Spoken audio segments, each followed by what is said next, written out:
Hi అండి, welcome to my channel మన రుచులు. ఈరోజు మనం ఇంట్లోనే ఈజీగా వెజ్ శాండ్విచ్ని ఎలా తయారు చేసుకోవాలో చూద్దాం. ముందుగా ఒక బౌల్ తీసుకొని దానిలోకి ఆనియన్స్ అయితే వేసుకుందాం. ఆ తర్వాత కీరాని అయితే వేసేసుకుందాం. ఆ తర్వాత టొమాటో ఒకటైతే వేసుకుందాం.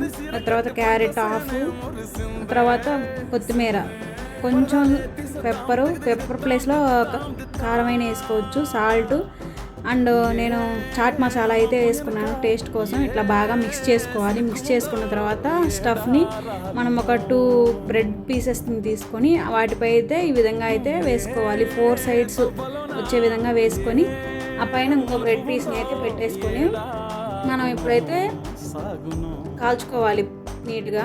ఇట్లా ప్యాన్ పెట్టుకొని ఆయిల్ వేసుకొని దాని మీద అయితే ఆ బ్రెడ్ పీస్ని అయితే వేసుకొని ఈ విధంగా టర్న్ చేసుకుంటూ ఒక సైడ్ కాలిన తర్వాత ఇంకో సైడ్ ఇట్లా టర్న్ చేసుకుంటూ కాల్చేసుకోవాలండి.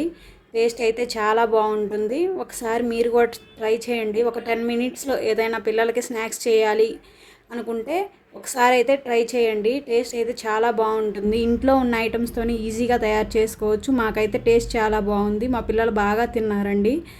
మీరు కూడా ఒకసారి ట్రై చేయండి. ఎలా ఉందో కామెంట్ చేయండి. Please like and subscribe. Thank you.